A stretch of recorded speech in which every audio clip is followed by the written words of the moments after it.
O nosso convidado mais que especial é o psicólogo Bruno Rezende. O Bruno, pessoal, que é formado em psicologia pela Universidade de Uberaba, pós-graduado em psicologia clínica, psicologia social, neuropsicologia, especializado em terapia cognitivo-comportamental e atua há mais de 7 anos em clínica psicológica. Bruno, seja muito bem-vindo, obrigado por aceitar o nosso convite. Bom dia, eu agradeço a vocês, bom dia aos ouvintes da Rádio Imbirara.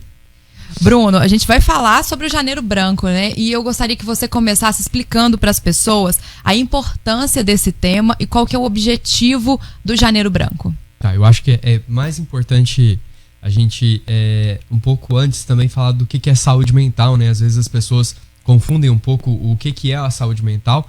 Então a saúde mental, se a gente for parar para pensar, eu gosto muito de uma imagem que não é uma balança equilibrada, né? Nossa vida é cheia de coisas acontecendo o tempo todo, problemas, e a gente tendo que solucionar isso. A saúde mental é um conceito que a OMS propaga, traz, que é essa ideia de uma harmonia na forma como a gente tem as nossas relações, como a gente trabalha, como a gente produz. E aí, quando a gente fala sobre a questão do Janeiro Branco, é justamente isso. A gente dialogar diretamente aí com o que é esse cuidado da saúde mental. A gente é tão preocupado com o cuidado com o corpo, né? E aí a questão de cuidar também das emoções, da mente, do que a gente pensa, daquilo que a gente, das relações que a gente tem. Então, ali por volta de 2013, 2014, um grupo de psicólogos de Uberlândia criou essa ideia e aí a partir disso, isso partiu para o Brasil inteiro e aí esse mês, Janeiro Branco, nasce com essa proposta de cuidado de saúde mental. Bruno, por que foi escolhido o mês de janeiro? Tá. O mês de janeiro ele foi escolhido por esses psicólogos porque temos 2 pontos, né? Até mesmo pela questão da cor. Quando a gente vai ter ali a passagem de virada do ano, de dezembro para janeiro, a gente tem esse boom de expectativas, de desejos, de vontade, mas a virada do ano ela não muda somente isso, né? Então esse cuidado em relação à questão da saúde mental começar em janeiro é para lembrar que a gente tem aí outros 12 meses para poder continuar fazendo esse cuidado. E o branco, que é uma cor que remete tantas outras cores e também a questão da criatividade. Você pode, a partir do branco, pintar outras cores. Daí a questão do Janeiro Branco. Bruno, e falando de saúde mental, né, o que hoje são os principais pontos, os principais cuidados que as pessoas precisam ter com a saúde mental? Ótimo, Bruna. Quando a gente fala de saúde mental, né, fica uma questão tão distante, a gente pensa somente na questão da terapia, né? E não, a gente cuidar daquilo que a gente pensa, cuidar da forma como a gente sente, cuidar das relações que a gente estabelece, isso ajuda muito que a gente cuide da nossa saúde mental. Então, quem são as pessoas que a gente está perto, quem são as pessoas que a gente convive, como a gente pensa sobre determinadas situações, ou o que a gente está aberto a pensar diferente, a acreditar diferente, sentir de formas diferentes. Então, isso tudo ajuda, né? Eu costumo pensar que outras coisas que podem ajudar a gente a cuidar da saúde mental aí envolvem também um cuidado físico, cuidar da nossa aparência, cuidar de fazer uma atividade física, que é algo extremamente importante. Durante muito tempo a gente dividiu essa ideia de corpo e mente, né? E na verdade isso não tem uma divisão, a gente está integrado, o ser humano é uma totalidade. Haja vista aí o que a gente viu durante a pandemia, a gente tem visto. Então, esse cuidado tanto daquilo que a gente pensa, daquilo que a gente sente, como das nossas atividades, isso tudo faz com que a gente cuide da nossa saúde mental. Bruno, você citou a pandemia e nesse momento, né, de pandemia e principalmente agora com toda essa questão da vacina, tem vacina, não tem vacina, algumas pessoas vão vacinar, tem idosos num grupo, põe idosos num grupo, põe idosos em outro grupo. Toda essa questão e essa polêmica afeta a saúde mental das pessoas? Bruna, claro, né? Se a gente for parar para pensar na questão da saúde mental como um todo, essa esperança de ser vacinado, de poder passar por essa fase, né? E poder abraçar as pessoas que a gente gosta, estar do lado de pessoas, ou com mais pessoas inclusive, a gente fica nessa expectativa. Então é comum que as pessoas tenham uma ansiedade pela questão da vacinação, pela questão de quando é que tudo isso vai acabar. É claro que isso afeta a questão não só da expectativa e da ansiedade, mas também do medo, né? Afinal de contas, a gente vive aí tantos avessos para poder pensar, será que é uma vacina que funciona, que não funciona, ela tem uma eficácia? Então, as pessoas ficam mobilizadas de fato com todo esse processo. Bruno, e qual que é o momento, ou seria a todo momento, a gente precisa procurar ajuda, né? Ou, por exemplo, no início você citou que a saúde mental a gente cuida do corpo, faz dieta, mas às vezes as pessoas deixam de lado a saúde mental. Qual que é o momento de se procurar um profissional, ou você falaria que a todo momento como a gente cuida do corpo, a gente precisa cuidar da saúde mental? Eu vejo que assim, nós temos, você falou muito bem, tem 2 pontos aí, né? A questão de qual momento que a gente precisa procurar um profissional pode partir de um momento em que a gente não tem um problema necessariamente ou uma questão, mas você gostaria de conhecer mais aquilo que você pensa, que você sente. E é claro, né? Se você conhece mais sobre isso, você sabe como você lida com as situações, como você resolve problemas com mais eficiência, ou como você pode escolher as pessoas que você quer estar próximo ou não. Mas em alguns momentos, quando a gente não consegue mais resolver os problemas, quando as emoções estão muito exacerbadas, você não consegue ter controle disso, aí talvez é a hora de buscar realmente uma ajuda especializada, né? Em alguns casos, a gente brinca na psicologia que a gente nunca trabalha sozinho, então a gente precisa de dialogar com outros profissionais, então não só a ajuda do psicólogo, mas também a gente desmistificar também outros atores desse trabalho, que é o psiquiatra, que é um profissional da área da medicina extremamente importante, outros profissionais como os TOs, né, os terapeutas ocupacionais, então trazer um trabalho em equipe faz sentido também, né? Bruno, e você tá falando da questão dos profissionais, né? Como que a gente escolhe, então, um psicólogo? Como que eu vou escolher um profissional? Muitas pessoas têm, e aproveitando a pergunta, ainda existe muito preconceito das pessoas em procurarem um profissional da psicologia? Bruna, essa é uma situação tão engraçada, né? A gente mora numa cidade relativamente não é tão pequena mais, mas a gente tem essa ideia de que aqui é muito pequenininho, né? E as pessoas ainda assim acreditam que quem busca saúde mental, por uma situação de não conseguir lidar com uma coisa, a gente ainda vê essa ideia da frescura, de que isso é falta disso ou falta daquilo outro, quando na verdade a gente deveria entender que a saúde mental é como qualquer outro aspecto da nossa saúde, né? Então, a gente ainda tem muito esse preconceito com a nossa área. Claro que hoje muito menos, mas ele ainda existe, né? Então é muito importante que a rede também se articule, traga propostas, leve para as pessoas, olha, a saúde mental é isso, ou como que ela é, até para as pessoas conhecerem os serviços, né? Então isso tudo é fundamental. E além disso, você perguntou sobre a outra questão, além de como escolher um psicólogo, né? Lembrei. Escolher um profissional não é uma tarefa muito fácil. Primeira coisa, você tem que ter, a gente costuma brincar que é o vínculo, né? Eu imagino que é muito aquela ideia também de um santo bater. Então, a gente precisa buscar alguém com quem a gente vai se sentir aberto, disposto a se abrir, a dizer aquilo que a gente está implicado. Eu costumo falar com os meus pacientes, isso é realmente uma questão muito complicada, até mesmo na psicologia, mas eu acho que é importante dizer aqui, é que uma questão importante para um trabalho funcionar é a disponibilidade para mudança, né? A pessoa, ela está disponível para mudança.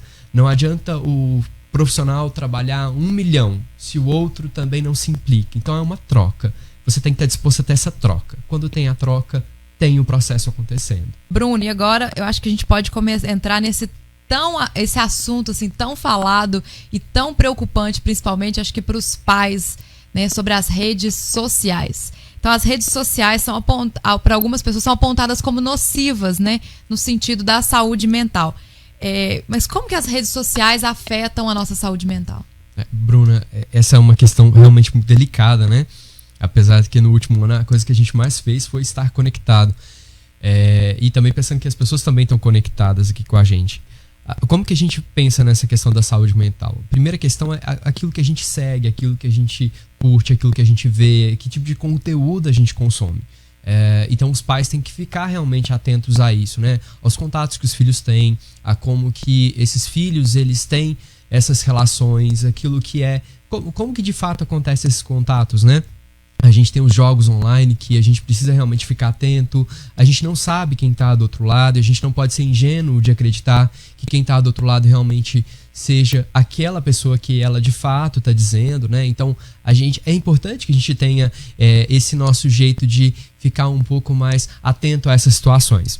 Agora, eu também por outro lado, né, o adulto, a gente consome muito tempo nas redes. Então, quanto mais tempo a gente consome, mais conteúdo. Então, o cuidado, aquilo que a gente escuta, fazer uma avaliação adequada das pessoas que a gente segue, se é aquilo que a gente acredita, se é aquilo que a gente pensa, se condiz com as nossas ideias. Então acho que isso tudo é importante em relação ao cuidado com a rede, né? E também, se você acompanha pessoas que te deixam mal, talvez é melhor repensar, será que é interessante você consumir esse tipo de conteúdo? Porque as redes, elas deram abertura para as pessoas poderem acessar o que elas quiserem, e as pessoas podem postar o que elas quiserem, mas não é porque estão postando que a gente precisa consumir de forma deliberada, né? A gente dialoga muito pouco sobre isso, mas a rede de saúde mental na internet como um todo, né, e aí nas redes sociais de uma forma geral, talvez vai ser os próximos temas dos anos seguintes, justamente por conta disso, né? Nós estamos numa abertura, mas ao mesmo tempo a gente não sabe o que faz com ela.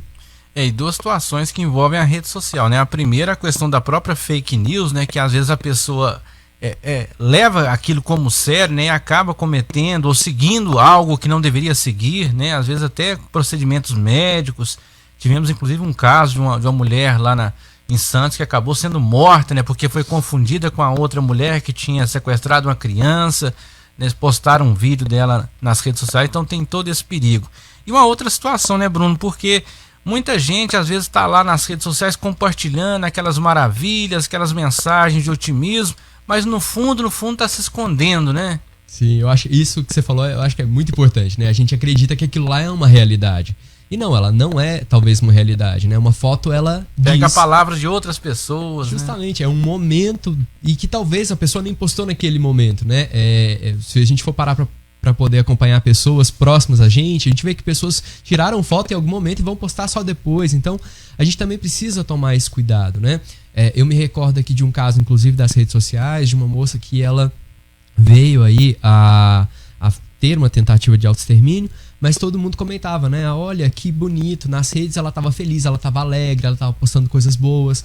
E, na verdade, a gente julga as pessoas por conta apenas daquele recorte que a gente vê ali no Instagram, no Facebook, enfim. E existe essa influência, né, Bruno? Porque muitas pessoas falam, né, e isso é verídico, que a gente posta na rede social, né, só um fragmento daquilo que a gente viveu, e ninguém posta suas tragédias nas redes sociais, né? Todo mundo posta sua felicidade. E ninguém é feliz o tempo todo, né? Mas as pessoas, às vezes, usam as redes, sofrem com as redes sociais, achando que as outras pessoas são felizes o tempo todo, porque veem nas redes sociais a felicidade do outro e às vezes pensam, não estou feliz como aquela pessoa. Qual que é a importância, assim, da pessoa ter um discernimento de diferenciar essas postagens e entender que a outra pessoa não é feliz o tempo todo também? Sim, eu acho isso muito importante, porque a gente precisa de fato entender isso, né, Bruna? A gente não é uma felicidade constante, né? Se a gente for viver uma felicidade constante, a gente se torna um maníaco. Então, esses momentos de tristeza, eles servem inclusive para a gente refletir sobre a vida. A função da tristeza é uma função reflexiva, para a gente tomar outras decisões, e as pessoas não entendem isso, né? Mas a gente quer viver esse momento hedonista de que tudo é bonito, tudo é legal, posso tudo o tempo todo, e não é bem assim, né? Essa coisa de querer é poder, nossa, eu queria, agora tá milionário, morando na beirada da praia, né? Mas a gente precisa entender que nem sempre as coisas funcionam assim, né? Tomar muito cuidado com essas coisas prontas, né? Tudo que vem muito pronto. A gente tem todo um contexto para as coisas acontecerem, né? Agora, você de passagem tocou num assunto importante, Bruno, que é a questão do autoextermínio, né? Que em Araxá, infelizmente, vem assustando, né? Somente nesse mês de janeiro, 4 pessoas, né, tiraram a própria vida.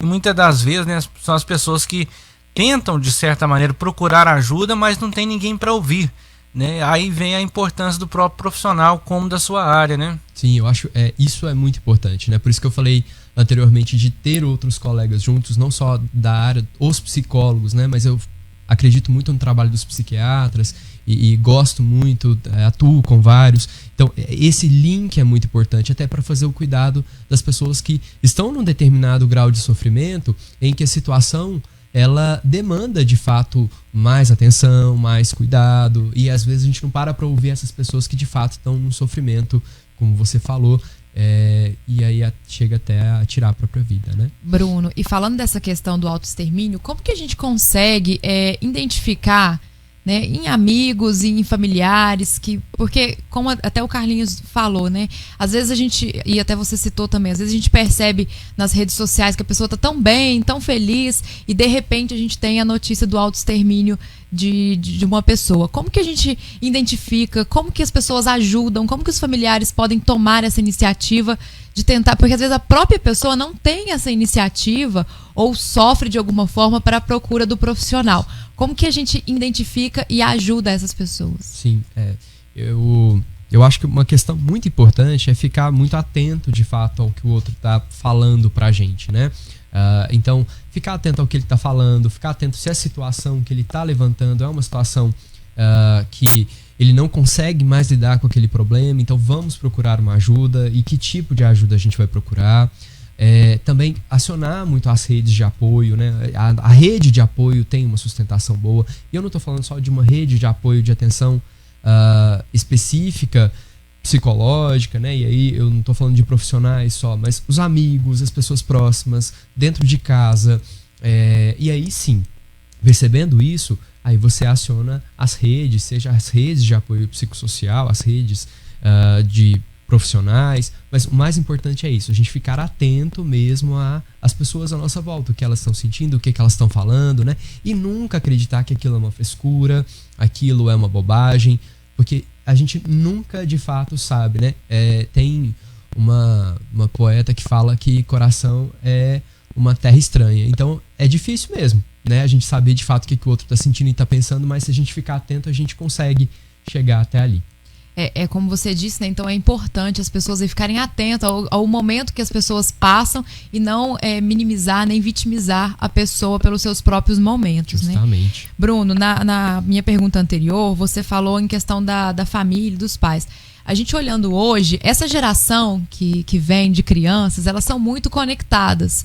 O que difere muito dos pais que não tiveram uma infância conectada. E como que esses pais que não tiveram uma infância conectada precisam lidar para que tenham os filhos, então, conectados? Porque às vezes é só aquela questão do pai não querer, né? Não impor o não uso das redes sociais, mas acaba que é uma consequência dessa nova geração, né? Então, como para os pais lidarem com isso? E seria interessante também o trabalho psicológico para os pais conseguirem fazer isso? Existe uma atuação do psicólogo juntamente com os pais abordarem essa questão? Ótimo, Bruna. Bom, eu vou voltar na sua pergunta anterior só para chegar num ponto que eu acho que vai ser muito importante, né? Eu falo muito isso com os pais e muitos pais têm uma dificuldade de aceitar e de entender isso.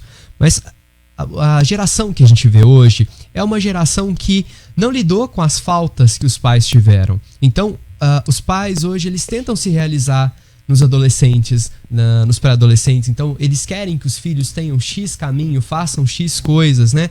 E essa tentativa de se realizar nos filhos é uma situação que a gente precisa entender. Porque, muitas vezes, a história dos filhos não é a história dos pais. Mas a gente, nesse desejo, nesse ímpeto, transfere isso para uma pessoa que não viveu aquilo, mas a gente quer que ele viva. Então, nesse ponto, os pais precisam, sim, de um acompanhamento, de uma orientação, de um suporte.